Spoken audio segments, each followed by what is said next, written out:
T'as pas une autre idée? Oui, mais non, ça c'est son pote qui lui offre pas sa chérie.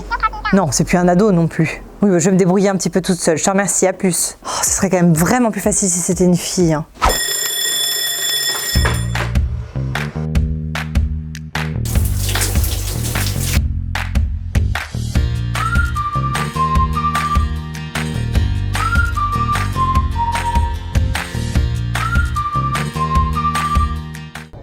Si votre question c'est quel cadeau offrir à votre copain, techniquement moi j'en sais absolument rien, mais je peux vous aider pour savoir comment trouver une bonne idée pour votre copain, parce que si moi j'ai pas la réponse, vous l'avez, elle est en vous. Un tuto qui sera en 5 points, qui vous permettra après avoir visionné toute la vidéo d'avoir à minima une idée, voire une liste grande comme ça pour tous les événements qui auront lieu dans l'année pour votre copain. Et puis n'hésitez pas en bas de la vidéo à faire un petit pouce positif, c'est vachement boostant. En 1, je vous conseillerais de lister ses passions, ses centres d'intérêt, ses loisirs. Pourquoi? Parce qu'en vous orientant sur du quotidien, vous êtes sûr de ne pas faire fausse route et surtout d'avoir une petite liste d'idées déjà bien calée. Que votre copain soit fan de sport, adore faire la cuisine, adore les produits high-tech, aime voyager ou faire des barbecues, ce que je fais, c'est que je vous mets en commentaire des liens pour regarder d'anciennes vidéos avec des thématiques absolument parfaites pour dénicher plein de bonnes idées. En point numéro 2, je vous dirais tout simplement de faire attention à ce qu'il dit. Ça paraît être plein de bon sens, mais c'est pas toujours évident de choper la petite information subliminale quand elle apparaît. Par exemple, vous êtes sur le canapé en train de regarder la série Walking Dead. Là, il vous sort, ça aurait pu être super intéressant de voir la différence entre les comics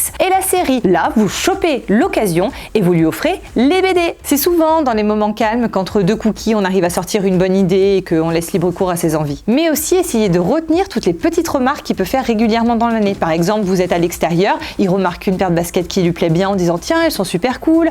Ou alors oh tiens, un resto indien, on n'a jamais fait.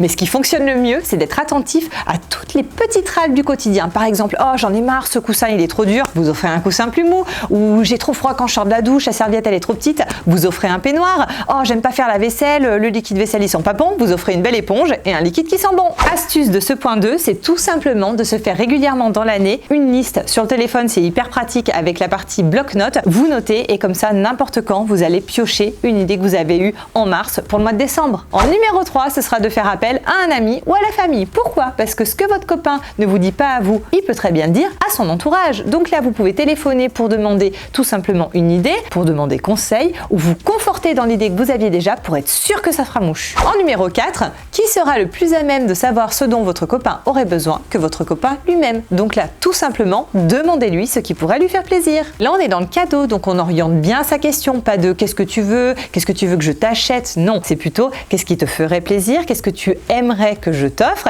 Et là, tout simplement, un peu comme aux enfants à Noël, on lui demande une liste de plusieurs idées. Là, il y a plein d'arguments de pourquoi une liste. Les idées toucheront plein d'univers, aussi bien du loisir, du vestimentaire, du culinaire. Donc, plusieurs idées égale plusieurs budgets, donc plusieurs possibilités. La liste, je la divise en deux parties. Les produits très spécifiques, orientés marque, produit, en gros, c'est ça ou rien. Et les produits qui laissent un peu plus de liberté, du type une écharpe, un parfum, un vêtement. Le vrai plus de cette liste, c'est qu'elle vous impose un cadre dans une thématique très spécifique, mais dans laquelle vous pouvez laisser libre cours à toute l'originalité que vous voulez. Le grand avantage de ce point 4, c'est que vu que c'est votre copain qui aura rédigé la liste, vous êtes sûr de faire un cadeau qui lui fera plaisir. Au même titre qu'un enfant à Noël, quand il découpe dans les magazines de jouets toutes les idées qui lui plairaient, qu'il les colle, qu'il les envoie au pôle Nord et qu'à Noël, sous le sapin, il a le bon cadeau, qu'est-ce qu'il dira? Oh, le Père Noël, il me connaît super bien quand même. Contrairement au point précédent qui vous permet de répondre à un besoin dont votre copain aura connaissance, c'est-à-dire un anniversaire proche, et là vous répondez vraiment à un événement calendaire, vous avez aussi l'autre pan du cadeau qui est la spontanéité et donc le côté très surprise. Et là, il faut pouvoir être subtil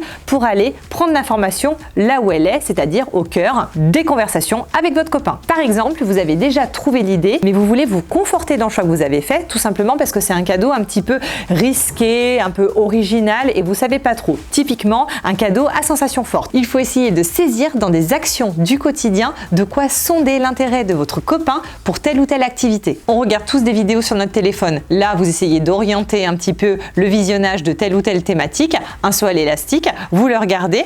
Là, vous faites une réaction un petit peu exagérée du type « Oh là là, j'aurais trop peur » ou au contraire « Waouh, comme ça a l'air cool ». Vous lancez le sujet de conversation et vous voyez comment il réagit en bien ou pas. Ce point numéro 5 du questionnement est vraiment très utile lorsque vous vous interrogez sur l'utilité réelle de l'idée cadeau que vous avez pour votre copain. Typiquement, quand vous avez un cadeau cadeaux groupés, donc gros budget pour une belle idée. Le samedi soir, vous recevez votre bande d'amis à la maison. Du coin de l'œil, vous observez régulièrement votre copain qui au final passe toute sa soirée très gentiment derrière son petit barbecue électrique à faire les saucisses pour tout le monde. Une idée cadeau qui vous semble absolument parfaite, lui offrir un barbecue géant de la part des amis et de vous pour qu'il puisse profiter pleinement de la soirée. Mais au fur et à mesure que vous allez sonder, vous vous rendrez peut-être compte qu'au final son petit barbecue, il y est bien attaché parce que c'est plus facile à nettoyer, mais qu'aussi si vous mettiez un grand barbecue sur la terrasse, ça ferait moins de place, donc moins de copains à inviter. Donc là, on oublie le barbecue géant, on s'oriente sur des accessoires barbecue parce que vous avez quand même observé que c'est quelque chose qui lui plaît, et là on chope l'idée à l'intérieur de ce qu'il a dit, de la terrasse, du manque de place pour peut-être accueillir les amis, on s'oriente sur un siège, un transat, bref, de quoi accueillir les copains. Et le bonus de ce tuto, si vous cherchez une idée cadeau pour votre copain, c'est que vous êtes amoureux. Bah oui, c'est pas votre pote. Donc sans tomber dans le gnognon, on peut trouver quand même une idée cadeau touchante. Parce qu'une idée touchante, c'est quelque chose qu'il utilisera peut-être tous les jours, occasionnellement, bref, quand il le verra, il pensera à vous. Pourquoi? Parce que ça aura une petite note romantique que seul vous aurez pu lui offrir. Vous connaissez sûrement le principe des produits qui sont séparés en deux pour que chacun garde la moitié pour penser à l'autre. Là, d'une manière très discrète, parce qu'on connaît souvent le principe des cœurs, là vous pouvez opter pour des porte-clés en bois, chacun à l'initiale de l'autre avec la date de rencontre. Dès que vous rentrez dans la voiture, à la maison, hop, une petite pensée facile pour l'autre. Les moments romantiques, c'est à tout moment de la journée, mais quand on peut débuter par un petit déjeuner avec un peu plus de douceur, moi je vous orienterai sur un cadeau en duo. Un mug pour lui, un mug pour vous. Quand vous prenez votre café, la journée est bien lancée. Et mon idée coup de cœur, c'est le chéquier de 21 activités à faire à deux, 21 temps en amoureux. 21 idées pour pimenter des petites actions du quotidien, mais aussi des idées pour vivre des moments vraiment exceptionnels à deux. Par exemple, vous aurez un bon pour un je t'aime. C'est du classique, mais qu'est-ce que ça fait du bien quand on l'entend. Mais ça peut switcher jusqu'à un bain cocooning à deux. Oh, oh, oh, la soirée est bien lancée. Et l'astuce globale quand on recherche une idée cadeau, quand vous allez dans un magasin, que vous visitez un lieu, que vous voyez quelque chose et que là vous vous dites « Ah tiens, ça lui ferait trop plaisir à mon copain », vous vous posez pas la question, vous l'achetez. S'il n'y a pas d'occasion sur le moment, vous le gardez de côté. Le jour où vous avez envie de lui faire un cadeau, vous l'avez déjà. Je vous souhaite donc une bonne recherche, de belles trouvailles, une bonne inspiration. Si cette vidéo vous a plu, je vous invite à vous abonner, à partager, mais aussi à visionner la vidéo qui suit sur quoi apporter quand on est invité. Ça peut vous être utile. En attendant, prenez toujours bien soin de vous, vivez l'instant comme un présent et à très bientôt pour un nouveau Matin Malin. Salut, salut! Astuce toute simple, lui demander, mais pas lui demander clairement, bon bah